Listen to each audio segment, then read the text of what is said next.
പ്രിയമുള്ള എൻ്റെ വിദ്യാർത്ഥിനികളെ എല്ലാവരെയും ഞാൻ ഓൾ കേരള ഡിസ്റ്റൻസ് എഡ്യൂക്കേഷൻ എന്ന് പറഞ്ഞ നമ്മുടെ സ്ഥാപനത്തിൻ്റെയൊക്കെയുള്ള ഓൺലൈൻ വീഡിയോ ക്ലാസ്സിലേക്ക് സ്വാഗതം ചെയ്യുകയാണ്. ഇന്ന് ഞാൻ നിങ്ങൾക്ക് മുമ്പിൽ പ്രസന്റ് ചെയ്യുന്നത് ENSന്റെ +2 എക്കണോമിക്സ് കോഡ് നമ്പർ 318ന്റെ previous year question paper solving ആണ്. 2024 ഒക്ടോബർ നടന്ന എക്സാമിന്റെ 4 മാർക്കിന്റെ 2 ക്വസ്റ്റ്യൻസും ആൻസറും ആണ് അവതരിപ്പിക്കുന്നത്. എന്റെ വീഡിയോ കേൾക്കുന്ന എല്ലാവരും ലൈക്ക് ചെയ്യുക, ഷെയർ ചെയ്യുക, കമന്റ് ചെയ്യുക, സബ്സ്ക്രൈബ് ചെയ്യുക. നമുക്കറിയാം എക്കണോമിക്സ് എന്ന പേപ്പർ കൊമേഴ്സിലും ഹ്യൂമാനിറ്റീസിലും കൊടുക്കാൻ പറ്റുന്ന ഒരു ഓപ്ഷണൽ സബ്ജക്റ്റ് ആണ്, കമ്പൽസറി ഇല്ല. ഓക്കെ, ഇത് ന്യൂ സിലബസ് അനുസരിച്ചുള്ള ആദ്യത്തെ എക്സാം നടന്നപ്പോൾ കഴിഞ്ഞ 2024 ഏപ്രിലും ഒക്ടോബറിലും ആണ്.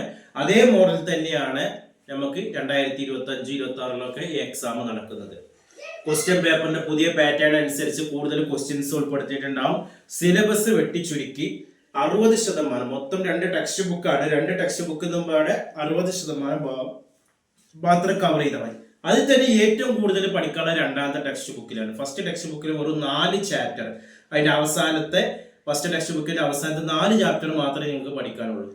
ബാക്കിയുള്ളതൊക്കെ കൂടുതലും സെക്കൻഡ് ടെക്സ്റ്റ് ബുക്ക് എന്നാണ്. അപ്പോൾ അതുകൊണ്ട് കൂടുതൽ നമ്മൾ ഫോക്കസ് ചെയ്യുന്നത് സെക്കൻഡ് ടെക്സ്റ്റ് ബുക്കാണ്.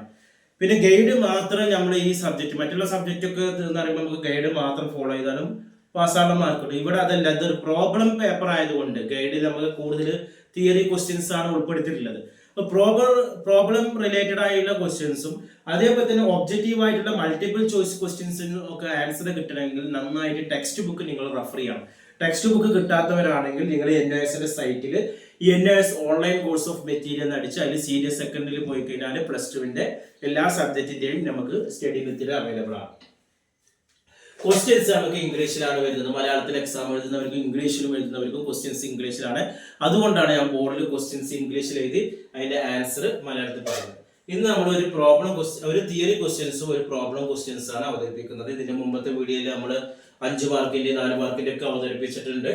ഫസ്റ്റ് 43ാമത്തെ ക്വസ്റ്റ്യൻസ് ആണ് 2024 ഒക്ടോബർ നടന്ന എക്സാമിന്റെ സെറ്റ് എ ക്വസ്റ്റ്യൻ പേപ്പറിലെ 43ാമത്തെ question. State any 4 precautions that should be taken while estimating national income by production method.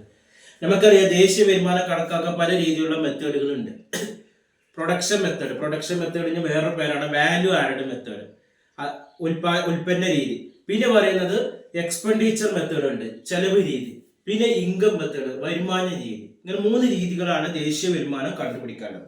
അതിൽ തന്നെ നമുക്ക് ഈ ഉൽപ്പന്ന രീതി അനുസരിച്ചിട്ട് നമ്മൾ ദേശീയ വരുമാനം കാണുമ്പോൾ എന്തൊക്കെ മുൻകരുതലുകൾ, എന്തൊക്കെ കാര്യങ്ങളാണ് നമ്മൾ ശ്രദ്ധിക്കേണ്ടത് എന്നതിനെ കുറിച്ചിട്ടാണ് വരുന്നത്.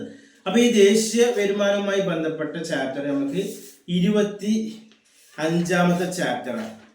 25ാമത്തെ ചാപ്റ്ററാണ് ദേശീയ വരുമാനം എന്ന് പറയുന്നത്.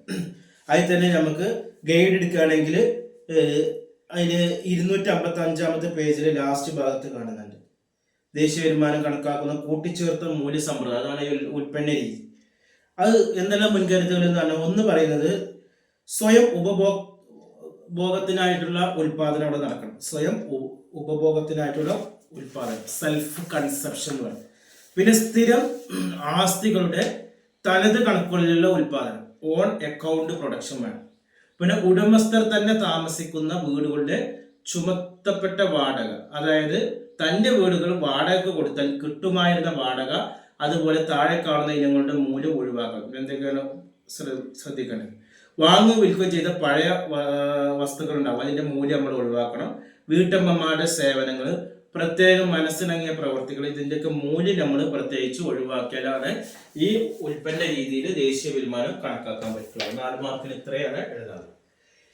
ഇനി അടുത്തൊരു problem questions. Calculation national income കണ്ടുപിടിക്കാനാണ്. ഇവിടെ നമുക്ക് ഉൽപ്പന്ന രീതിന്റെ, വരുമാന രീതിന്റെ, ചെലവ് രീതിന്റെ ഈ ക്വസ്റ്റ്യൻസിൽ വരുന്ന ഐറ്റംസ് കണ്ടു കഴിഞ്ഞാൽ ഇവിടെ നിങ്ങൾക്ക് ഉൽപ്പന്ന രീതിയാണോ, വരുമാന രീതിയാണോ, ചെലവ് രീതിയാണോ എന്നുള്ളതിനെ കുറിച്ച് നമുക്കൊരു ധാരണ വേണം.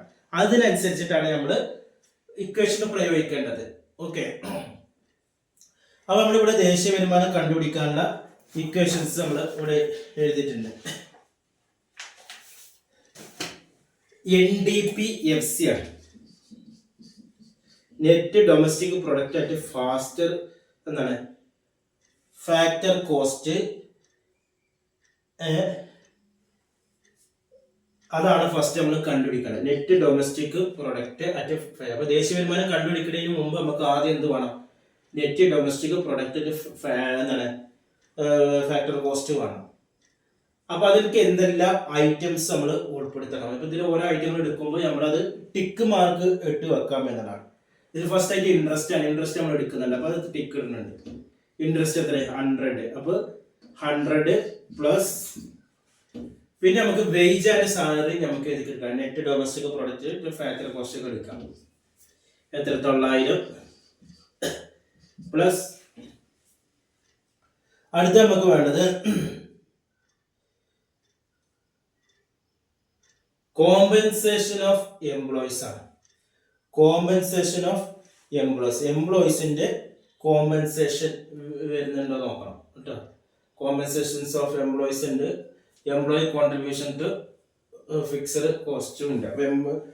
കോമ്പൻസേഷൻ ഓഫ് എംപ്ലോയീസ് ഇതിൽ നമുക്ക് പറഞ്ഞുകൂടെ നോക്കണം. ഇല്ലെങ്കിൽ അത് എടുക്കേണ്ട ആവശ്യമില്ല. അപ്പോൾ അത് ഇതിൽ പറഞ്ഞിട്ടില്ല. പിന്നെ ഒരു റെന്റ് ആവശ്യമാണ്. റെന്റ് എത്രയാണ്? 300. അപ്പോൾ ഇത് എടുക്കാം. പിന്നെ നെറ്റ് ഇൻഡയറക്റ്റ് ടാക്സസ് വേണ്ട, കോർപ്പറേറ്റ് ടാക്സസ് ആണ് നമ്മൾ എടുക്കുക. ഇവിടെ നെറ്റ് ഇൻഡയറക്റ്റ് ടാക്സസ് ആയത് വേണ്ട. പിന്നെ നെറ്റ് ഫാക്ടറിംഗ് അബ്രോഡ് അത് നമുക്ക് പിന്നീടാണ് ആവശ്യം. പിന്നെ വേണ്ടത് പ്രോഫിറ്റ് ആണ്. പ്രോഫിറ്റ് എടുക്കണം 400. പിന്നെ കൺസപ്ഷൻ ഓഫ് ഫിക്സഡ് ക്യാപിറ്റൽ അത് എടുക്കണം 150.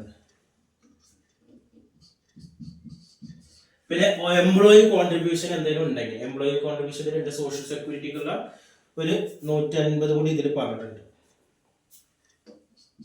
അപ്പൊ ഇതിൽ എന്തൊക്കെയാണ് വേണ്ടത്?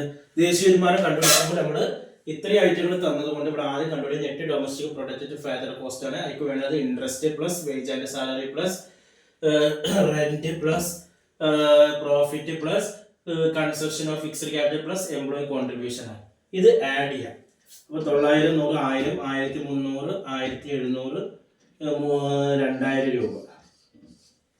ഇനി നമുക്ക് ദേശീയ വരുമാനം കിട്ടണമെങ്കിൽ നമ്മളിവിടെ NNP at net national product at factor cost കിട്ടണം. അപ്പോഴാണ് ദേശീയ വരുമാനം ആവുക. അത് കിട്ടണമെങ്കിൽ NDP-FC കൂടിയിട്ട് income from net income from abroad add ചെയ്യണം. Net income net factor income from abroad ഇതിനോടുകൂടി ആഡ് ചെയ്യണം. വിദേശത്തു നിന്നുള്ള അറ്റഘടക വരുമാനം കൂടി കൂട്ടണം. അപ്പൊ NNP-FC ആണ് നമുക്ക് ഇവിടെ എന്ത് പറയുന്നത്? ദേശീയ വരുമാനം. ആ NNP-FC NDP-FC ഇപ്പൊ നമ്മളിവിടെ മുകളിൽ കണ്ടുപിടിച്ചു 2000 plus net factor income from abroad വിദേശത്തു നിന്നുള്ള വരുമാനം എത്രയാണ്? -50. ഇതിനോട് -50 കൂട്ടുക. 2000 കൂടി -50 കൂട്ടിയാൽ 1950 ആണ്. ഇത്രയും ചെയ്ത 4 മാർക്ക് സുഖമായിട്ട് നമുക്ക് മേടിക്കാം. അപ്പൊ ഇതിൽ നമുക്ക് എടുക്കേണ്ട ഐറ്റങ്ങൾ ഏതൊക്കെയാണ്, എടുക്കാത്ത ഐറ്റങ്ങൾ ഇതൊക്കെ. ഇനി ഇതേ ഐറ്റന്റെ വേറെ ഐറ്റം ആണെങ്കിൽ നമ്മൾ വേറെ ഇക്വേഷൻ ഉപയോഗിക്കേണ്ടി വരും. അപ്പൊ അതൊക്കെ നമ്മൾ ശ്രദ്ധിക്കാം. ഇനി തുടർന്ന് നമുക്ക് ഇതിൽ 4 മാർക്കിന്റെ ക്വസ്റ്റ്യൻസും 2 മാർക്കിന്റെ ഒക്കെ ഉണ്ട്. എല്ലാ വിഷയത്തിന്റെയും ക്വസ്റ്റ്യൻ പേപ്പർ സോൾവ് ചെയ്ത് നമ്മുടെ ചാനലിന്റെ പ്ലേലിസ്റ്റിൽ അവൈലബിൾ ആണ്. ക്ലാസ്സുകൾ അവൈലബിൾ ആണ്. മലയാളത്തിലുള്ള എല്ലാ വിഷയങ്ങളുടെ ഗൈഡുകൾ ആവശ്യമുള്ളവർ എൻ്റെ വാട്സപ്പ് നമ്പറിൽ കോൺടാക്ട് ചെയ്യുക. അഡ്മിഷൻ സംബന്ധമായ കാര്യങ്ങൾക്ക് 1 മാസം കൊണ്ട്, 2 മാസം കൊണ്ട്, 3 മാസം കൊണ്ട്, 6 മാസം കൊണ്ട് SSLC +2 ഇന്ത്യയിൽ മുഴുവൻ സ്റ്റേറ്റുകളിൽ നമ്മൾ അഡ്മിഷൻ എടുത്തു കൊടുക്കുന്നുണ്ട്. അഡ്മിഷൻ എടുക്കുന്ന എല്ലാവർക്കും ഫ്രീ ആയിട്ടുള്ള ടെക്സ്റ്റ് ബുക്കുകൾ, ഗൈഡുകൾ, അസൈൻമെന്റുകൾ, പ്രാക്ടിക്കൽ റെക്കോർഡെല്ലാം നൽകുന്നുണ്ട്. അതേപോലെ തന്നെ ബോർഡ് ഓഫ് ഡിസ്റ്റൻസ് എഡ്യൂക്കേഷൻ ബോസിന്റെ കീഴിലുള്ള ഓൺലൈനായിട്ട് വീട്ടിലിരുന്ന് മൊബൈൽ പരീക്ഷ എഴുതാനുള്ള SSLC +2 നൽകുന്നുണ്ട്. അതേപോലെ തന്നെ ഇഗ്നോ ശ്രീനാരായണഗുരു യൂണിവേഴ്സിറ്റിയുടെ ഡിഗ്രി PG അഡ്മിഷനും നമ്മൾ നൽകുന്നുണ്ട്. കൂടുതൽ വിവരങ്ങൾക്കും അഡ്മിഷനും കോൺടാക്ട് ചെയ്യേണ്ട വാട്സപ്പ് നമ്പർ നമ്മുടെ ചാനലിന്റെ ഡിസ്ക്രിപ്ഷൻ ബോക്സിൽ നിങ്ങൾ കോൺടാക്ട് ചെയ്യുക. 9037114679. Okay, thank you.